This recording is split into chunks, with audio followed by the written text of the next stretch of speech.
Sometimes you only truly understand just how much you appreciate a fighter once they begin declining before your very eyes. We're all often guilty of taking our fan favorites for granted, assuming that they'll always be there to wow us with their wins, or at the very least, to thrill us through their efforts. And in the case of the former UFC interim lightweight champion Tony Ferguson, watching his apparent decline over the last two fights was a surprisingly emotional ordeal for me. I've always counted Ferguson among my favorite mixed martial artists on the planet. It's not just his creativity, his high-octane pressure-intensive style, his wild submission skills, or his inhuman ability to recover from damage, but it's also him as a person. It's no secret that Tony Ferguson is as odd as they come, a man so driven, so infatuated with his goals, that it's no wonder that he brings a seemingly endless supply of cardio to the table, that he was always able to find a way to win, even when staring a loss in the face. Tony isn't normal, not even slightly. As perhaps the most uniquely genuine character in the sport, Ferguson clearly doesn't care about how he comes across on camera. He's just as wild and unpredictable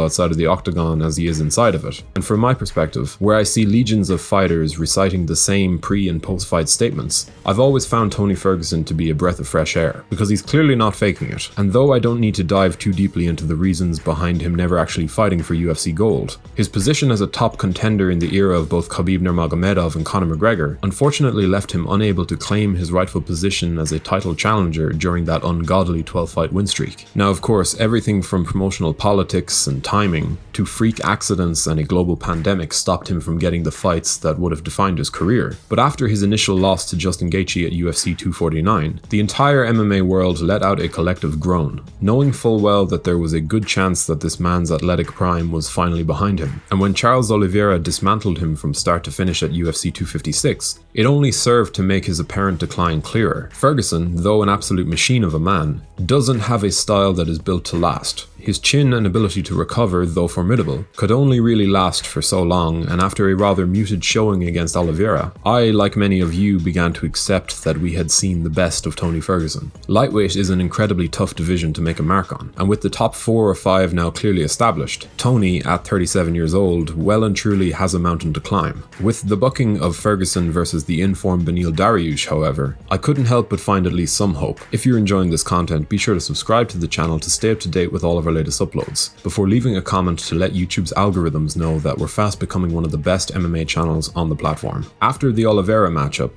I was convinced that the UFC would take advantage of Ferguson's name and his volatile personality and use him to build up one of their young and hungry contenders. And don't get me wrong, that is not a dig at Dariush. I'm actually a huge fan of his. And though he is a veteran within the UFC's ranks, this ongoing 6-fight win streak has shown us that he is still very much a work in progress. But in setting Tony up with Dariush, I truly believe that we are looking at a winnable fight for this former interim champion. Or I suppose, to be more clear, we are looking at the perfect test of where Tony is at. For if Ferguson is truly a shadow of the man he once was, I believe that Dariush will take this opportunity with open arms, earning himself a direct ticket to the top 5 with the biggest victory of his career to date. But these two guys are more or less of the same era, and I really do believe that if Ferguson can find it within himself to push through this seemingly inevitable decline, then Dariush will serve as the perfect litmus test for his ambitions. Now, do I believe that Tony Ferguson can get himself back into title contention? Well, not really, but when you're dealing with a guy like Ferguson, a man who is so determined to be great, so clearly special, ruling him out would be nothing short of a grave mistake. We all know how the career trajectories of fighters within this sport generally play out,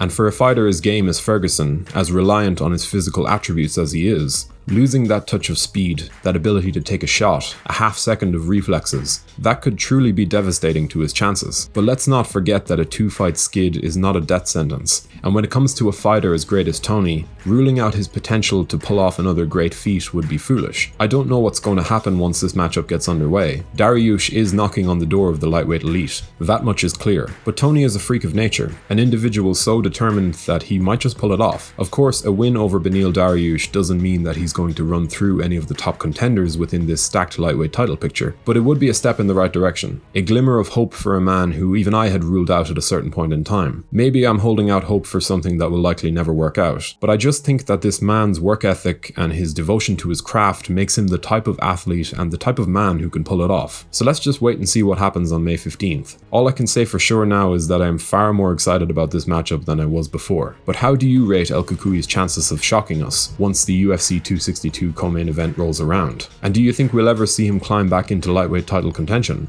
Do let us know in the comments section below, we always love to hear from you guys. If you enjoyed this video, be sure to leave a like and a comment before subscribing to the channel so you can stay up to date with all of our latest uploads. Thanks for watching.